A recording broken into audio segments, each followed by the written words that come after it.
Without further ado, let's just get started with some introductions.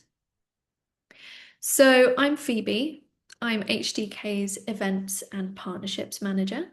I've been working at HDK for nearly 6 years now, which is crazy. And I manage the partnerships and events, including these webinars. We've been doing them since the pandemic. And we do a different topic every month for free, so please do check them out on the website. Um, my pronouns are she, her, and I am a white woman in my early 30s with short blonde hair. And today I'm wearing a black cardigan with gold buttons. Joining me from HDK is Fizz. So I'll just hand over to Fizz to introduce yourself. Morning, everybody. Nice to have you all here. I'm Fizz. I'm a white woman in my 20s with short brown hair, and I'm wearing a pink and green top today. I'm part of the digital marketing team at HDK. And today, as part of this webinar, I'll be doing the tech side of things. So I won't be talking too much, but if you have any tech issues during the webinar, just give me a shout in the chat and I'll try my best to help. Thank you, Fizz. And we're also really pleased to be joined today by two brilliant guests from within the sector who have, between them, they'll probably be embarrassed.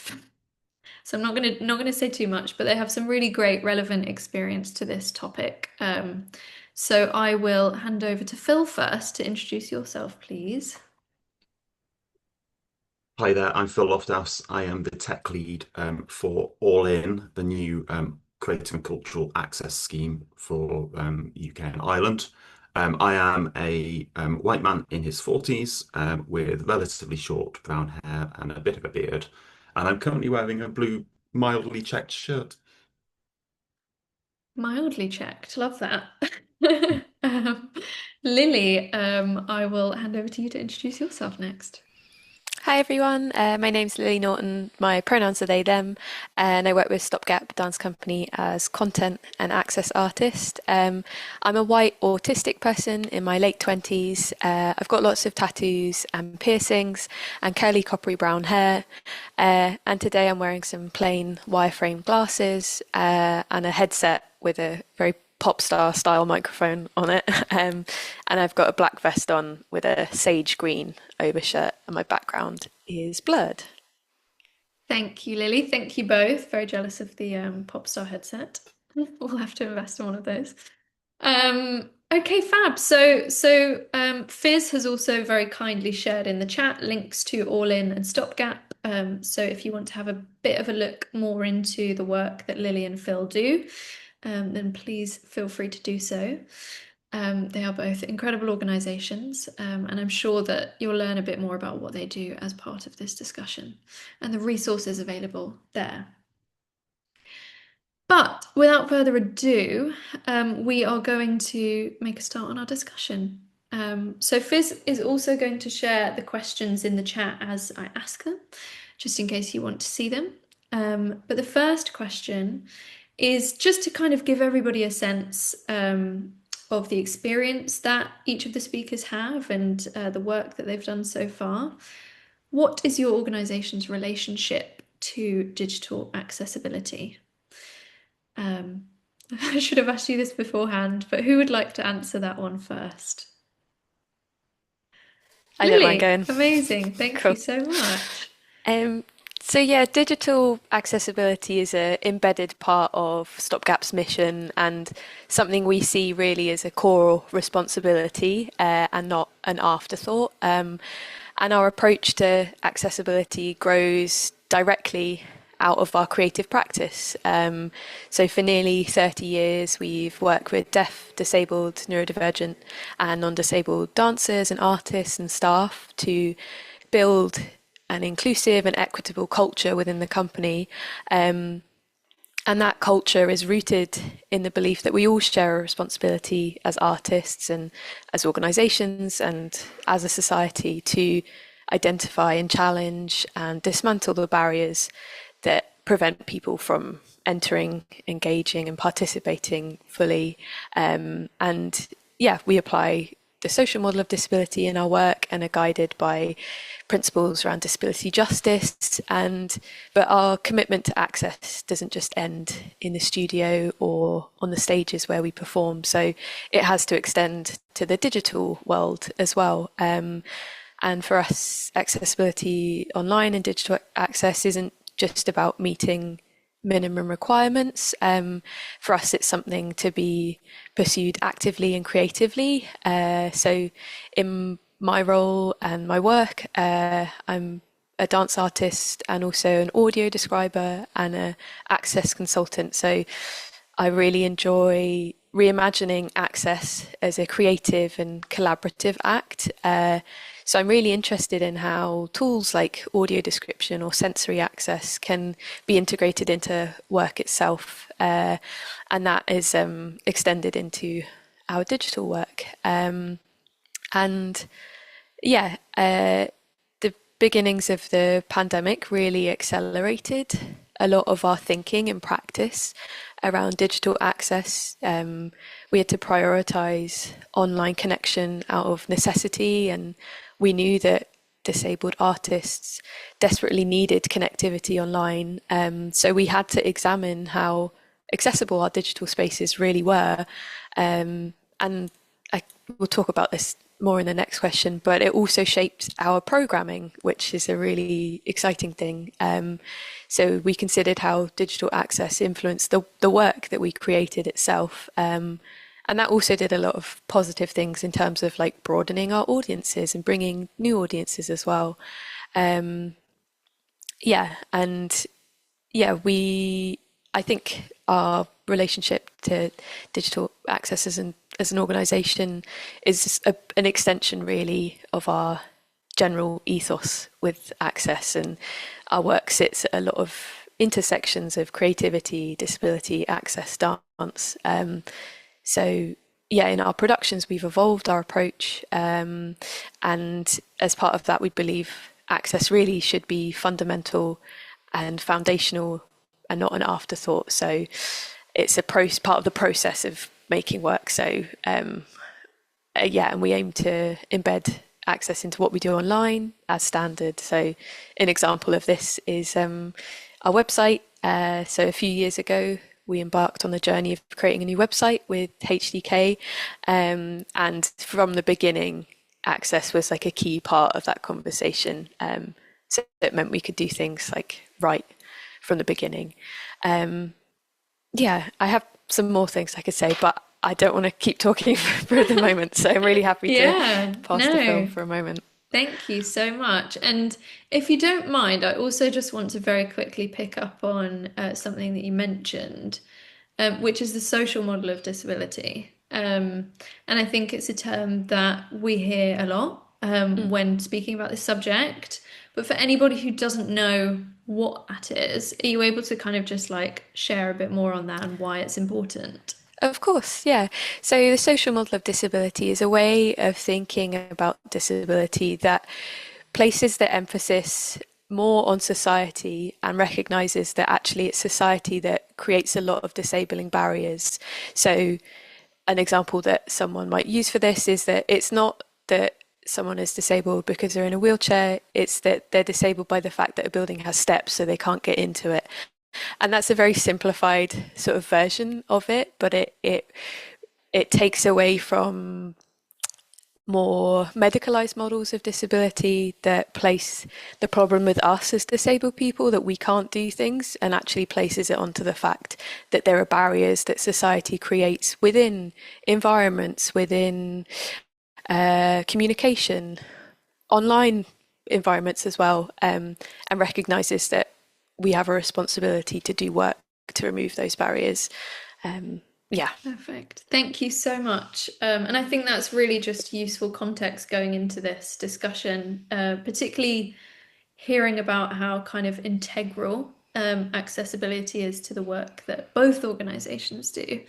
So on that, Phil, what would you say Arts Council England and All In particularly, what's your organisation's relationship to digital accessibility? So yes, probably a good place to start to explain a little bit about what All In is, because I think that really grounds us, our relationship with digital accessibility. Also worth saying, I think that was a very good description of the social model. I think you probably did better than I did off the fly. Kind of like, um, but yeah, the All In is also very much grounded in that social model of disability, recognizing that it is our responsibility as a sector to remove the barriers that get in the way of people experiencing what we put on.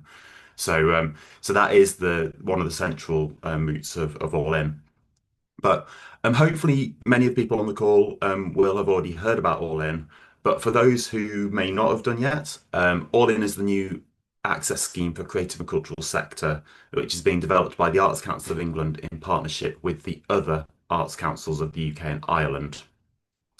We want audiences, regardless of their access needs or where they are, to enjoy a consistent, inclusive experience to creativity and culture.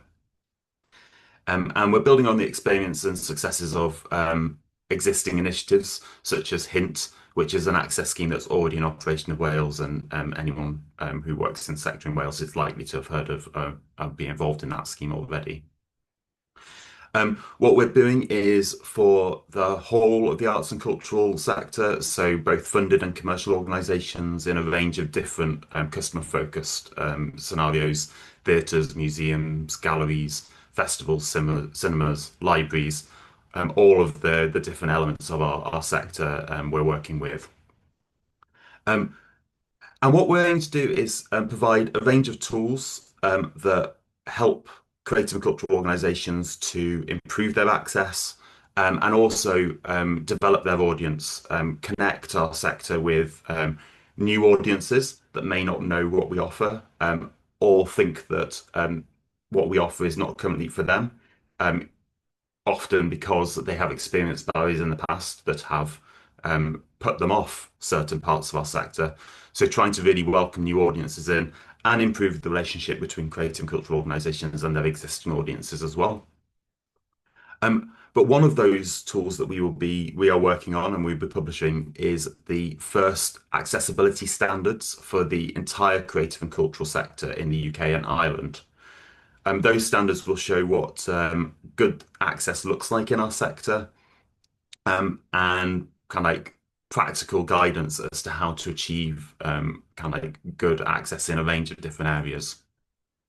And importantly, we'll also be offering resources, support, and skills development to help increase kind of like the expertise within our sector, build confidence, and help organisations to actually meet the standards that are being developed. Those standards fall into four categories, one of which will be much more relevant today than the others, but all very good for people to know about.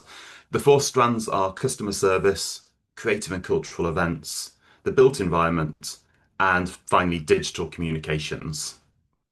So really, our relationship to digital access is to help the sector to improve and provide a more accessible experience, both digitally and otherwise.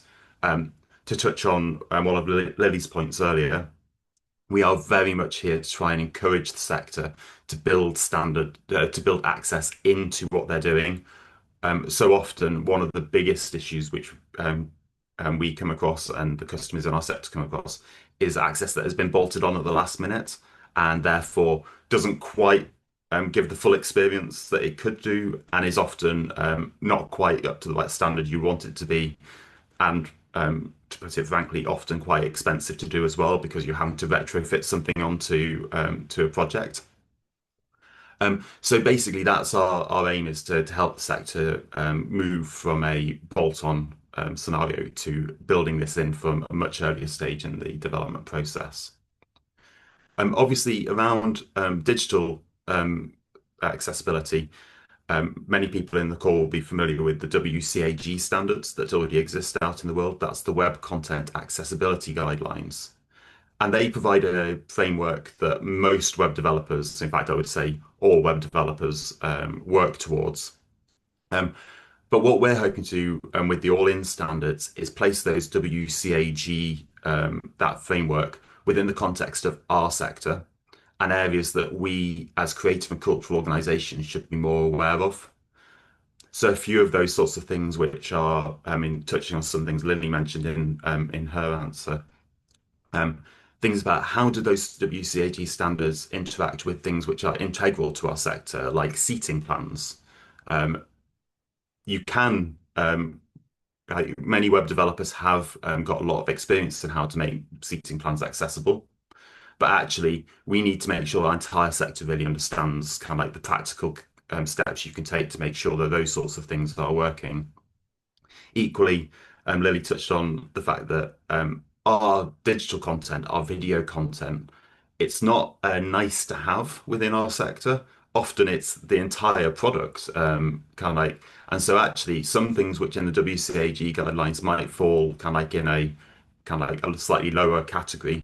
In our sector, we need to elevate those and make sure that they are being built in, because otherwise, essentially, we have just put a very large barrier in the way of fundamentally bringing new audiences in and letting those audiences experience our work. So yeah, so that's the sort of that's kind of framing where we are. That we're kind of aiming to bring the existing standards into our sector and then help the sector to really improve and get to a stage where a much more consistent kind of like a much more consistent approach is being taken to digital accessibility. Amazing. Thank you so much, Phil. And I think just to have a kind of central resource for those standards is going to be so helpful for the sector, because I feel like the more easily that information is accessible, then the more we can all be doing to do better in that area. So absolutely, if people here today are kind of looking for more resources on how to improve your digital accessibility, then I would absolutely point in the direction of All In, but also Stopgap. I regularly kind of look at Stopgap social media and use that as a kind of a litmus test for what we should be doing in best practice, because they're always just so good at that stuff. So I would point you towards both for inspiration. And Alan has actually asked, roughly, is there an estimated publish date for those standards, just so we can give that to people? Watch this space is probably the short answer to that. We are currently in the latter stages of the development of the initial set of standards. We've been working with kind of like specialists from across the sector. So our main partner on the standards is Attitude is Everything. We've also been working with other partners such as we mentioned Caspian and Accessible by Design earlier in the call. We've been bringing lots of knowledge from kind of like specialists in our sector. So we're just in the final stages of pulling together that first draft and making sure that we have ticked all the boxes we can at this stage before we put that into the world and let people get the first look. They are not far off. We will be starting to kind of like share more information about the standards of what they look like and when you can expect them over the course of summer. So you are not far away, but I haven't got a date I can share with you just at this moment. Perfect, thank you. So yeah, I think I would suggest in that case to just keep an eye on the All In website, social media, because I imagine that you'll be posting any updates We on the will, and socials. also join our mailing list if you're not on our mailing list, because we are regularly in contact with our mailing list about when things are coming. Amazing. Okay, looking forward to it. Okay, so our next question is now we've kind of established each of your organization's relationships to digital accessibility. It's now getting into the kind of more practical side of things, I suppose. So what changes have you made so far in your journey to be more accessible online? And I know that because of the nature of each of your organizations, the answer will be different for both of you. So Lily, can I ask you to answer that one first? Yeah, of course. Yeah, so like I mentioned previously, I think our shift or acceleration with thinking about digital access happened in full during the pandemic, where we couldn't meet audiences in person. We had to turn to digital platforms to stay connected, and that moment really sharpened our focus, particularly on social media and our online presence. So on social media, we started with these small tangible steps, doing things like adding alt text alongside longer image and video descriptions, and made sure those practices were shared across the team, so it wasn't just one person's job. And we made sure we have open captions as standard on all of our video content, and being more contrast aware in our graphics and how we were designing things. And as part of that, also having some conversations with touring partners or partners that we were sharing assets to, and encouraging them to also place image descriptions, alt text, when they were sharing it as well. So part of that, encouraging others. Also made a conscious effort to produce more audio described content, and where possible create BSL flyers and other accessible formats for our promotional materials, and where possible, just have that accessible format be the initial format that we created and not having to retroactively do it. And when we rebuilt our website, we undertook audits with a wide range of users, including disabled testers, to get a better understanding of what worked and what didn't. And while we were working towards the Web Content Accessibility Guidelines compliance, we also knew that compliance alone doesn't always result in usable or equitable experiences, particularly in the arts, like Phil was mentioning. So we tried to move beyond the basics. Examples of that include having audio versions of blog posts that are recorded by the authors themselves, providing extended image descriptions for our production imagery, and offering audio described in BSL interpreted videos where possible. And yeah, then with our programming, we've embedded accessibility in our digital content as well. We had a project called it's called Dance Tapes. It's on our website if you'd like to check it out. But we created entirely audio-led experiences that people could listen to, and they were centering non-visual engagement from the outset. So that was an example of where accessibility informed the format of what we wanted to make, because we wanted to center blind and visually impaired audiences. And we also created a series of online dance classes, because in the pandemic we started on Facebook Live, and that was where we began doing classes, because we wanted to still be sharing our practice with people. That then led into creating a fully realised series of classes online, and we created a focus group of disabled consultants that gave us amazing feedback on how we could integrate audio description into our teaching itself, sort of better video and recording techniques that would make the videos more accessible. And yeah, then when we returned to the studio, we continued to develop accessible resources alongside in-person work, and yeah, that thinking of offering multiple routes in really continues to shape how we approach everything. And then at the end of last year, we received some really wonderful mentoring from Shape Arts, and in that we focused so much on communication, and especially things around copy and language, and that deepened our commitment to using plain language. And I think things like communication accessibility can sometimes often be overlooked in favour of more visible or technical access features, but yeah, for us, the clarity of what you say and how you say it is a key part of accessibility online for us. And yeah, that's informing how we're rewriting copy on our website, things like that. Yeah, so we're really focused at the moment on communication, particularly as our activities grow and our audiences grow. We're continuing to meet the needs of both new and existing audiences.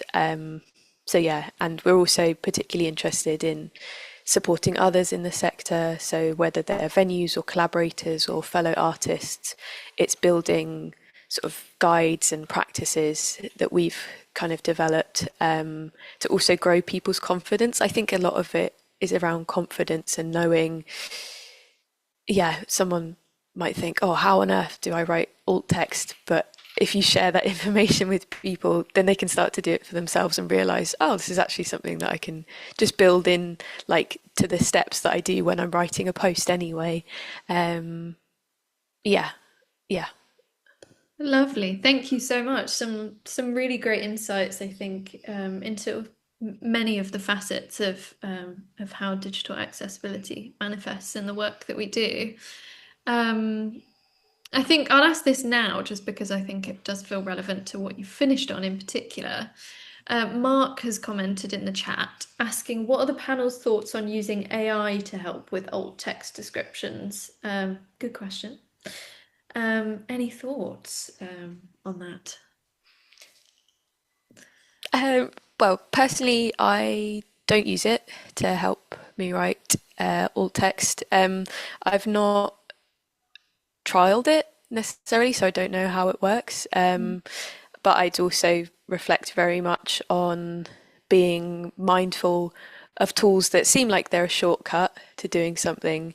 Like I think Phil mentioned earlier, like these bolt-ons that we think are doing the work for us actually make things a bit harder. Yeah, Phil, I don't know if you had any more coherent thoughts to me. I mean, yeah, I think that's probably where I was going to touch on. I think I would say I can see places where AI would have usage here, but I can also see places where it's probably not advisable. But I think one of the things I would say is that if you are using AI for something like generating alt text, is that it can't be your only tool to do it. AI is notorious for kind of like imagining things or kind of like miscategorizing things. So I think even if you were using AI to generate alt text, you would need someone to go through and kind of like proofread it. And I think that touches on Lily's point that you may find at that point that actually it's not saved you any time because you naturally would be able to generate that alt text in the same period, same amount of time. Mhm. I Yeah. think there's also potentially bias within AI that means that if you've got disabled people in your images, they might not be described accurately. Yeah, that's something that I try and talk about a lot in alt text and image descriptions is also writing and reflecting the diversity that's in an image and not assuming a default when you're writing that as well. Mm. And I would also say the other area which particularly strikes me here is that it's not often appropriate to be using something like AI if you are doing alt text for like a creative image. If you've commissioned someone to produce a piece of work or you're displaying their artwork on your website, for example, yeah, I think it really is something you should be working with the original artist if possible, to kind of like develop what that alt text says, because otherwise, in that same way around biases, actually kind of like it's kind of like, it makes more sense to work with the original artist to understand what they were trying to portray with their piece rather than kind of like you inadvertently kind of like putting your own spin on something. So there is that curatorial kind of like element to think about as well, especially in our sector. Yeah. Lovely. Thank you both. We have another question from Isabella, but I'm going to come back to that, Isabella, at the end if that's okay with you. Just I want to make sure that we have time to hear Phil's insights as well. So obviously the question is, what changes have you made so far in your journey to be more accessible online? But obviously, All In is kind of a new but ongoing project. So I think it's maybe more, what have you found to be the most helpful things that you've done, or the most kind of important things that you've done in your journey to be as accessible as possible in this project? Yes, I mean, actually, I'll touch on both for both elements because actually, whilst we are a relatively new project, we Mm, have had changes that have come in because that's the nature of of this sort of course. work. So, but I mean, as you say, Phoebe, we are a relatively young project and therefore a relatively young website, and have the benefit of we've only been in development since the pandemic, so it's a matter of years that we've been around. And our website very much was developed as the latest version of the WCAG guidelines were being published. So very much a lot of work was taken around meeting the new guidelines as well as the old ones, which put us in quite a strong position going live to do the best job we could to make the website as accessible as possible. But that does involve choices. It's not as easy as kind of like there's not a big tick that comes in and says, "Oh, website accessible." Lily mentioned earlier actually around you can meet the WCAG guidelines and not have created a experience that actually meets your audience's needs, because you have to understand your audience and then make choices that that benefit that audience. And importantly, it is decision making because one person's access requirement is another person's access barrier. Probably a very good example of that is if you look at something like Easy Read, which for anyone who may not be familiar with that, it provides a methodology of providing information in a quite a simplified way. It's designed to be much more understandable. Um, but actually, if you were to write your entire website in Easy Read, you would probably be creating barriers for other people. So there's some elements where you have to create kind of like the original version and then create a accessible version to meet some people's access requirements. But I think that is what developing a website is all about. It's all about, and certainly as a client, understanding we have to be there to put our opinion on kind of like which audiences we need to meet the requirements of at different stages. What's the nuance of kind of like are we going to kind of like are we going to rely on the tools that exist in web browsers, or are we going to build something into the website that makes those tools much more usable? So, for example, in our website, we have an accessibility toolbar that was built as part of the project to really highlight the fact that text could be increased in size or decreased in size according to user need. That also includes a vibrant and a muted mode, because some people obviously much prefer having calmer website experience. So you can have that muted mode, which kind of takes off a lot of the slightly more, I think someone once called it jazzy, the slightly more jazzy elements of the website. So it is all about making those sorts of choices all the way through. And I mean, to make those choices, you have to be informed by your users. You have to do work to understand your audience, who is currently in your audience, who might be in your audience, and then kind of really design things out according to what you learn from those different audiences.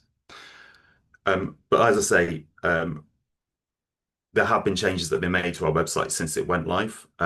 So we um, went through that process and developed the website according to our original brief.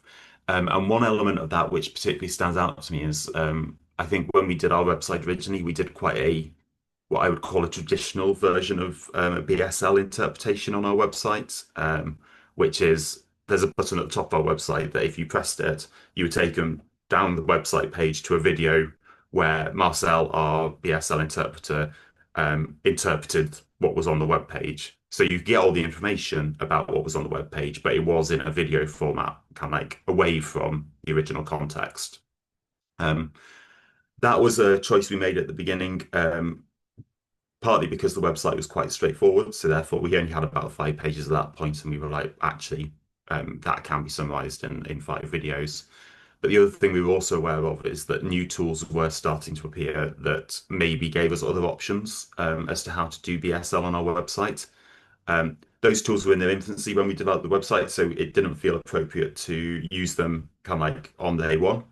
But they have developed over the same period of time as the project. And so this year we have switched to a new way of doing our BSL, which is through a company called Synapse, which is a plugin onto the website that essentially live translates paragraphs of text as the user is reading the website. So if you want to see what a paragraph of text is saying in Sign, you can kind of, if you've got BSL turned on, you can just press a play button on that paragraph, and the signer will then sign the paragraph that you have asked it to sign, which means that our website now can do BSL in a much more contextual way. So, for example, on our profile pages, we've got profile pages of the people we work with. Rather than having a BSL user having to go to the bottom, then watch a long video to kind of like find out what was on the page above, they can actually click on the paragraph next to the picture of the person and read about that person whilst the picture is still on the screen. So it's kind of gives them that kind of like that more rounded experience. But yeah, something we've put in since the website went live, simply because new technology came along, or kind of like came to a position where that made more sense to us. And actually, I think I might that it's also a more cost-effective way for us doing it, because we're not having to regenerate full videos every time we update the website. We can kind of like our BSL is now generated according to the text that we put on our website, as opposed to kind of like having to go through an entire admin process every time we update one page on the website and having an entire video redone for us. So yeah, it's an interesting landscape, and kind of and it's something you have to keep an eye on. You have to keep on top of the new technology that's coming in, because the thing that was right to do 5 years ago maybe is now becoming a little bit outdated, and it's time to do a refresh. Lovely, thank you. And I think I have a feeling that that might be the tone of your answer to the next question, to be honest. But we do have some specific questions about some, and I also have some specific questions about some of the things that you've both mentioned in that answer. And I wonder, let's answer those before we move on to the final discussion point, I think. Um, so the first question comes from Isabella, and this is directed at Lily. So could you please talk a bit more about the filming and recording techniques that have helped make Stopgap's videos more accessible? Of course, yeah. So particularly for home practice, we soon realised that we couldn't make every video accessible to everyone, and so we had to sort of not necessarily specify, but refocus and think about, for this type of video, who is experiencing the biggest barrier to it, because like a lot of you, we don't have unlimited funding and unlimited resources and unlimited time to make every video potentially have about 5 different versions. One of the things that we did was start to if people were speaking to camera, we'd refilm that in a much closer up angle, particularly for people if they were lip reading. We made sure we upgraded our microphones so that the sound quality was really great, particularly if people were relying on sound. And I think in a lot of our video content, there is such, and also our wider work, there is such a balance between creativity and access, and I really love existing in that sort of place between. But there's also when you're making video content that's going on YouTube and you're thinking about audiences there and what YouTube as an algorithm needs, some of that counteracts with accessibility. So if you've got to make something snappy right in the first 3 seconds, but that can be really disorientating and jarring for someone who's maybe listening to that video. Yeah, we had to rethink, how do we create an intro that is cognitively accessible for people and also a lot more relaxed than maybe an algorithm would want the first 3 seconds to be. And so, yeah, we started creating some versions of videos. So for BSL, for videos that we knew we wanted to have BSL interpretation, we made sure that when we were filming in the frame, there was ample room if we were going to overlay a BSL interpreter onto that video. And we thought about the placement of things on screen, particularly if people were using diagrams.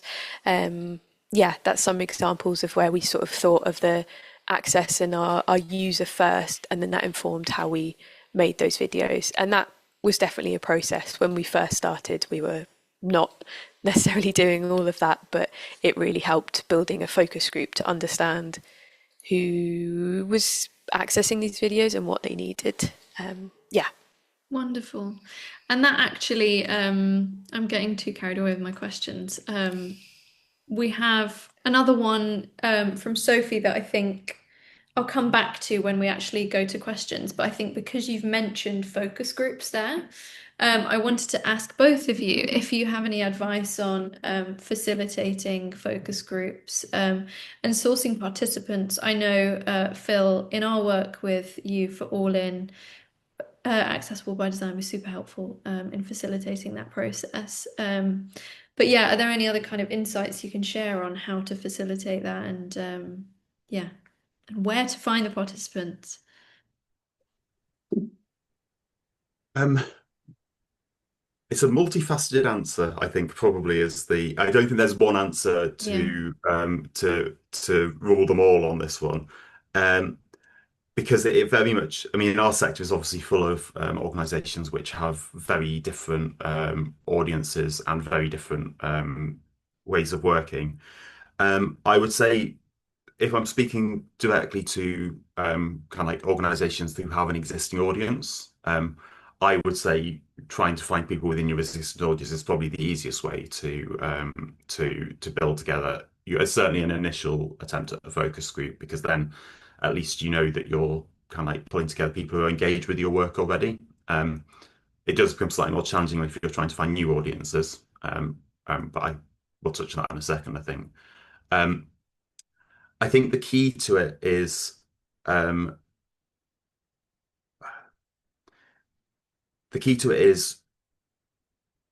to have a reasonably open conversation, I think, with your audiences about participation in this sort of activity. It is taking an audience member and taking them outside of being an audience member and getting them a little bit more involved in your work. So you do need people who are engaged in that way and are able to participate in a conversation about your work in a slightly more critical format. Um, I think the first step is kind of like if you have an existing audience is to go out and kind of like canvass them to see who is there, who would be willing to participate. Um, I think it's important, especially when thinking about access, to get a very big variety of kind of like different participants. Um, I think a lot of our work has been very well informed by our advice group and often by people within those advice groups having conflicting advice or conflicting requirements. And actually hearing those in real time is quite useful because you can start to understand how you need to tread the line and the decisions that you are going to have to make in order to kind of welcome two different people who might have different access requirements into the same space. Um, so yeah, so I think that would be my main advice. I suppose the other thing I would also say is at that point, as I say, they are stepping outside of being an audience member. They're not kind of like participating in the same way anymore.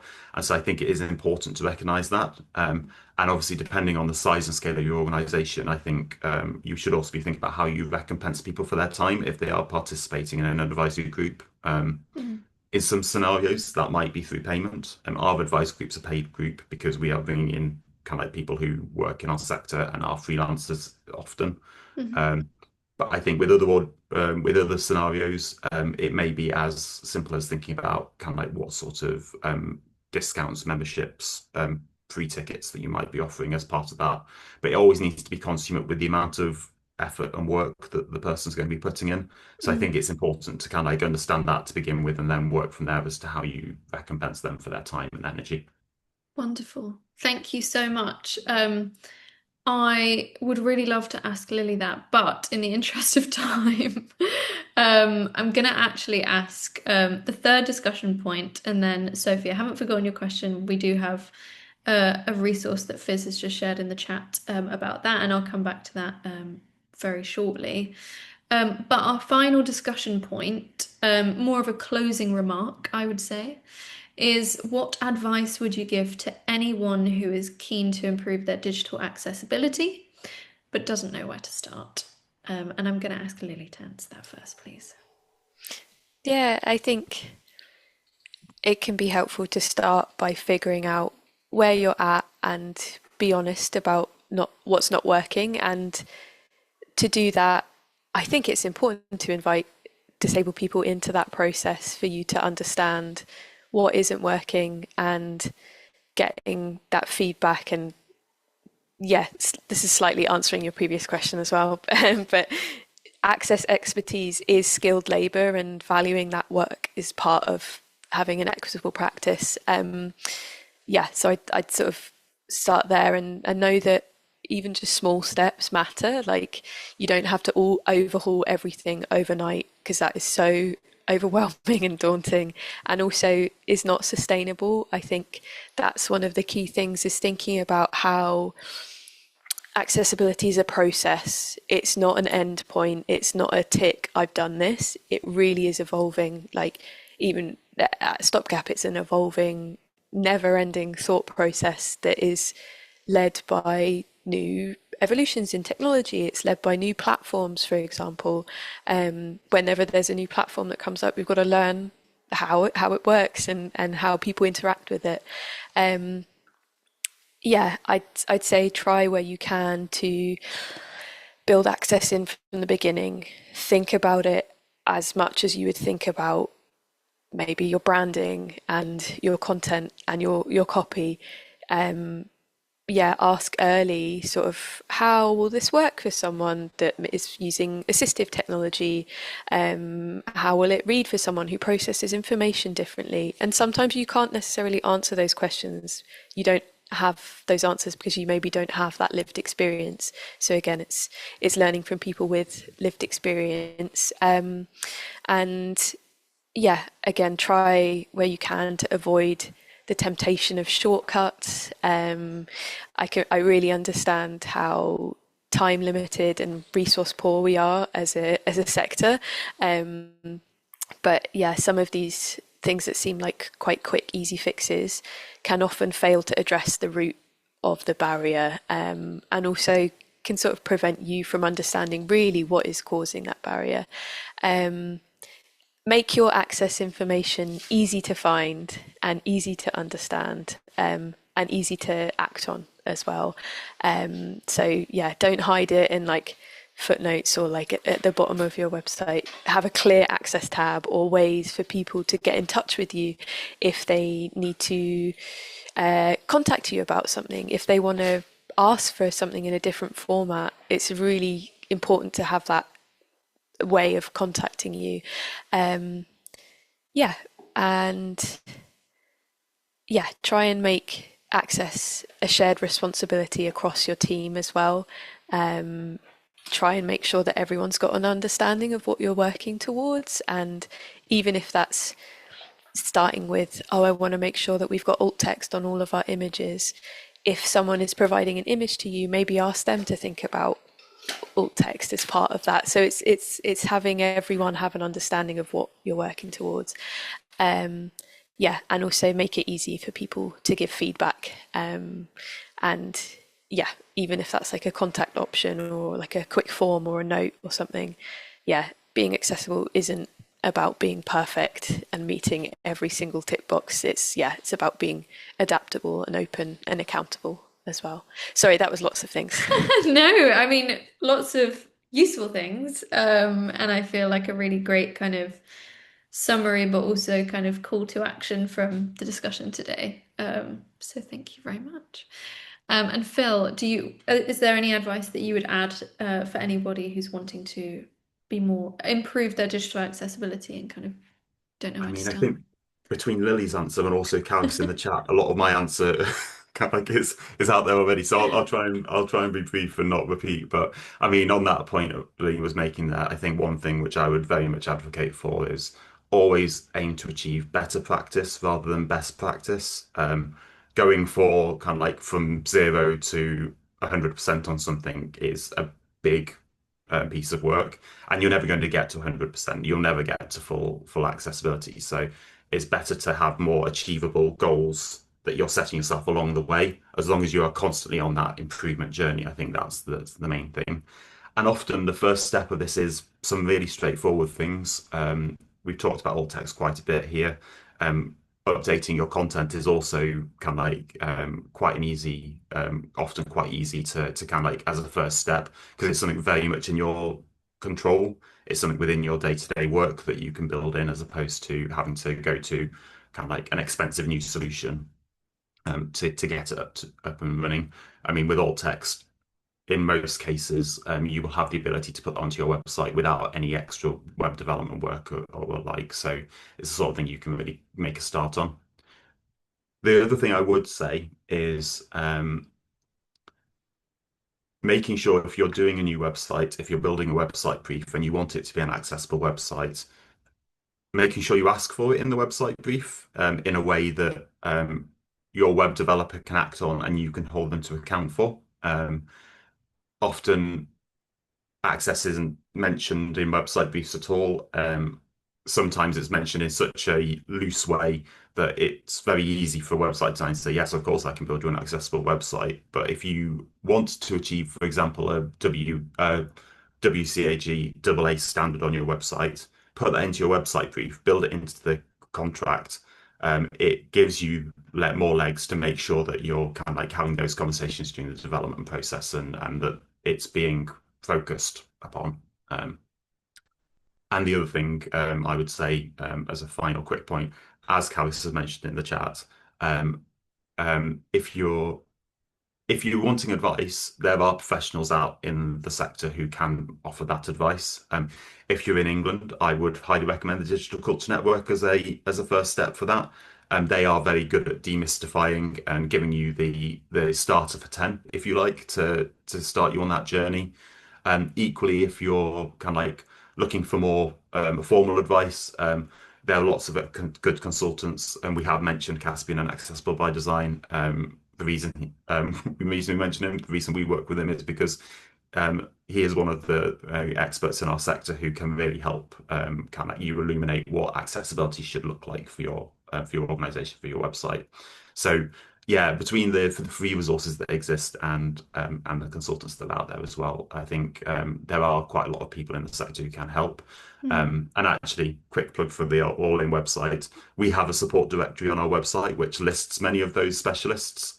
So if you're looking for particular advice on certain access provisions, yeah, that's also a good place to start. Amazing, thank you. And I feel like that goes some way of answering Sophie's question. Sophie was asking, basically, as a small organization, they've found that cost has been the biggest barrier to making all of their content accessible.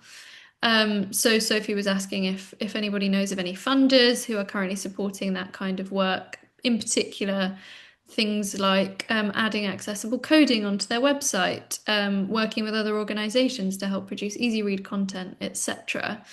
So if anybody here has any suggestions, recommendations for Sophie, please do feel free to comment in the chat. I don't know if there's any resources that you guys can think of that specifically address those concerns. I think one thing I'd say is like going back to your audience and understanding what your audience needs, because I think we can often panic and think, oh, we've got to like meet this whole list and tick off these different formats and these things. But yeah, there's something there about understanding, would my audience and the people that interact with me need all of these things, or is there something that I can actually really focus my energy and resources on and do that thing really well?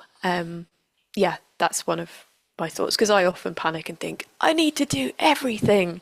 Yeah, but then thinking back to, if I make this and I spend money and I spend time doing this and no one actually accesses it, like, yeah, that can be something that can help that thought process, I'd say. Thank you. And Caspian also left a very helpful comment there as well. So thank you, Caspian. I feel as though perhaps accessing some of those resources that have been mentioned, like the free one-to-one, so Digital Culture Network, might be a good place to start in terms of just beginning to understand what your audience needs. And if you don't know how to do that, then those resources are there to kind of help you understand that process. I'm so sad that we are at past. There's so much more that we could speak about, and there's, I know there's a question or two that we didn't get around to answering, but alas, we do have to let everybody go.